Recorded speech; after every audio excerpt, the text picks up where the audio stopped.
I decided to make a video for the Brother Serger 1034DX serging machine because a lot of the videos out there are just about the 1034D, and there are a few differences. Some people think it's just the light bulb that's the difference, meaning that the 1034D has a bulb, this has a LED. However, there's other differences too that I found out about. So one of the nice things is when, not that it was a big deal, I'm sure, but there's no button here to press when you're running the thread through the tension, which is one less thing to do. And you can actually go right in order. So lower looper, upper looper, right needle, left needle. And with the 1034D, there's a different order that you would go in. And the reason you want to go in order, and again, it's just from right to left, is because as the threads go through, they're going through different mechanisms, and you don't want them to get in the way of each other.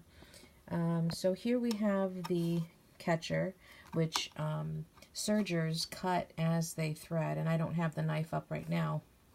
I'll show you that in a minute.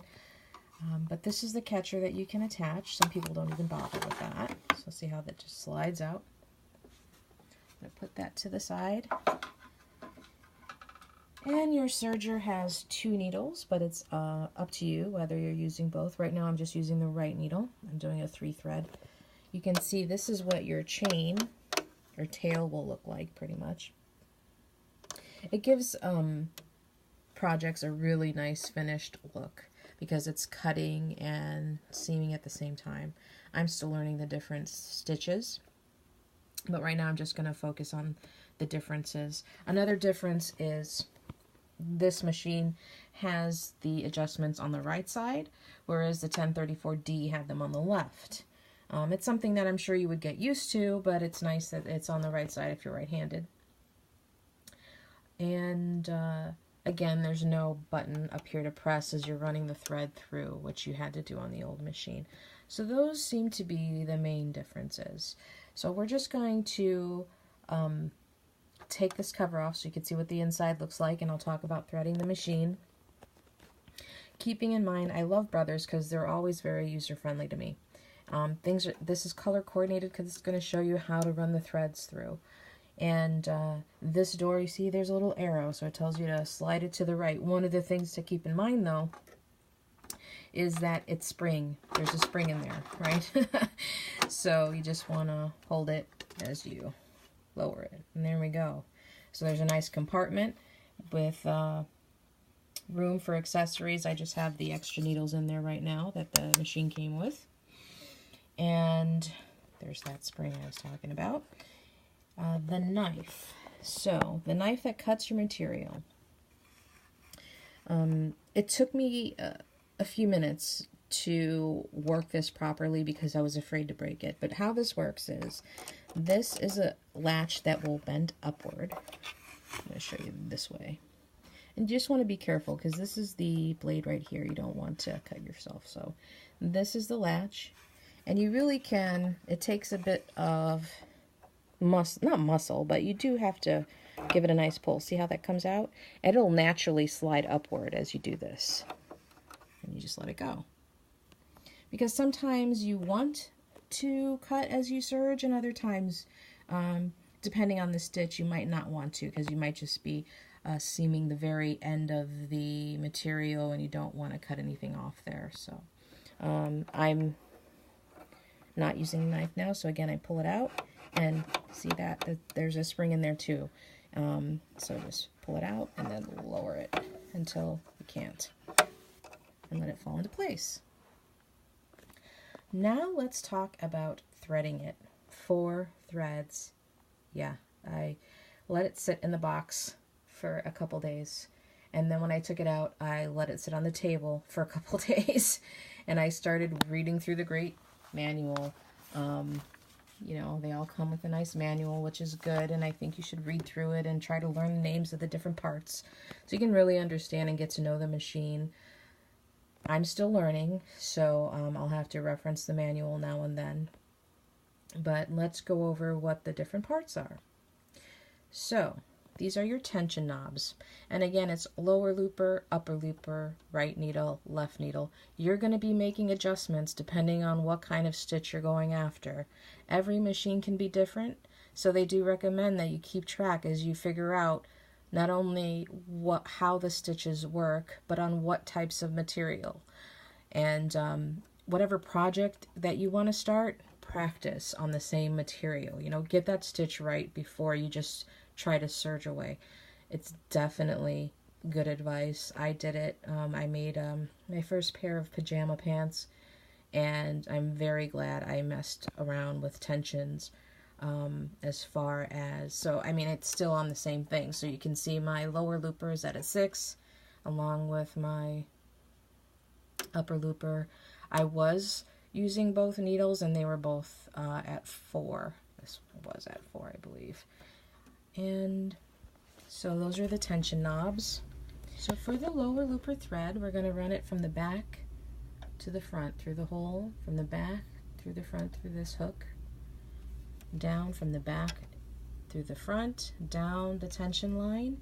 You see it's color-coded blue, and you're going to see blue arrows as you go through. Brother is very user-friendly that way. So you're just going to follow this, go through the hook. One of the things to keep in mind is this lever is going to help you out in a minute. So you're going through this hook. You're going to go through both of these brackets. That's why they both have blue circles, so you know you have to go underneath both of them. Now we're going to get to that needle. So you can't see it right now because it's recessed for the most part. So I know that my needle's at the highest point, and I'm just going to slide this to the right. You see how it comes out? So now, this is the lower looper thread. This gray thread is going to run around this triangle, which is a notch, a groove that it can stay secure in. Down here, we're just laying it down across this needle, and there's a hole right there that you're going to actually thread the needle through that hole. This is the lower looper needle. And you want to make sure as you're threading everything that it's gonna, you want to remove the foot. That's one of the things I should have said at the beginning. Remove the foot, make it easier for yourself. And as each thread comes out, you want it to go at a diagonal. So out the left to the back like this. Because as you serge, you're going to be, you don't have to tug on it, but you're going to be holding this. And you always want to make sure when you cut it that you leave quite a few inches there to spare. So now let's talk about the upper looper. They all start the same way, so it's simple. Always back to front, through the hole, through the notch, through this, and down the tension line. Again, color-coded, and it's green. We're going to follow that. It's going to go through this first hook, and this time it's only going to go under the green, or the top bracket. See, that's why it has the green circle. You want to let it rest against this notch because it helps to keep it secure, and then we're going to go up here to the upper hook. And you see that diagram shows you're going to go up the hook and into the upper looper needle, which is right there. And again, you want the thread to go out at a diagonal, so it's going to go to the left towards the back. Now for our right needle. The right needle and left needle are very easy. It's just like most sewing machines. Again, going back to the front through everything, down the tension, and this time we're not even going deep into the machine. We're just going to go under this, and you can see the diagram. You're going to go under, over, keeping in mind we're on the pink, right? So you see how the pink is going to the right because there's a little notch here. So you want to go to the right of that, and down into your needle, front to back. And then your left side needle, same thing, just following that groove, except this time we're going to stay to the left of this notch, and then into the left side needle. And that's how you thread it. And again, make sure all your threads are going to the left towards the back. And what you'll do is use the hand wheel, which is this big one, and twist it about a good 5 or 6 times or more so that you start a chain, and then when you press on the foot pedal, that's that chain. So you start it manually using the hand wheel, keep twisting about so that you get maybe 5 links, and then just let the foot pedal do the rest. There you are. Good. That's the Serger. I really like it so far. I'm still learning stitches. Write down the materials you're using, the settings that you have for the materials. Keep track of that. That's definitely going to help you out. Enjoy!